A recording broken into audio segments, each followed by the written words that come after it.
I'm Tan, and this is your weekly video rundown. After hours and days of emotional debate, the Texas House passed HB 12 on Tuesday, the so-called sanctuary cities legislation. HB 12 is a law that would allow local law enforcement to inquire into the immigration status of anybody that they detain or arrest. Lawmakers say that we need to get a handle on the immigration problem in Texas, and the federal government isn't doing it. Other people say this is an absurd law and it's going to lead to racial profiling and harassment of legal residents and U.S. citizens because of the way they look. On Tuesday, President Barack Obama made two stops in Texas, one in El Paso to push for comprehensive immigration reform, the second in Austin to raise funds for his upcoming re-election campaign. The president spoke at Moody Theater before a sea of Democratic supporters. Most paid $1,000 to hear Obama's message. I want our campaign to be hearing from the folks who got me to the Oval Office. I want to be hearing from you. I want to make sure we're putting the campaign in your hands, the hands of the same organizers, the same volunteers, the same ordinary people who did extraordinary things the last time around.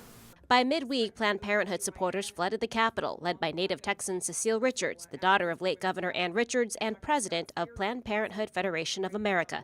Funding for the organization's health services for women, including pap smears, cervical and breast exams, and birth control, are at risk of being stripped by anti-abortion legislators. There are very strict guidelines. We're audited every year to ensure that no federal funds go to pay for abortion services. The result of the legislation here in Texas and the result of the federal legislation that was defeated by the United States Senate, it would have done nothing to reduce abortion in this country. What it would do is take away women's access to birth control. This is actually an assault on birth control. The debate over redistricting continues. State Senator Kel Seliger unveiled new political maps that would alter several senators' districts. To see these interactive maps and learn more about the politics behind them, visit our website at texastribune.org.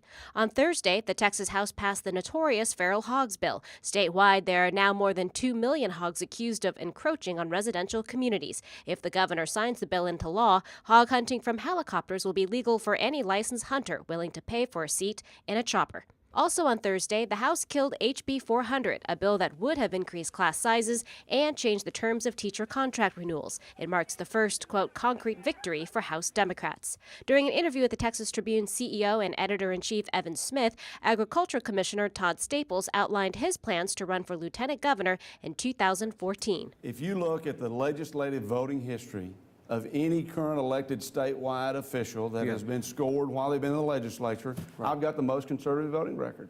In national news, Texas Congressman Ron Paul appeared on Good Morning America Friday to formally announce he's running for president. The people are agreeing with much of what I've been saying for 30 years, so I think the time is ripe. And that's your weekly video rundown. I'm Tan with the Texas Tribune.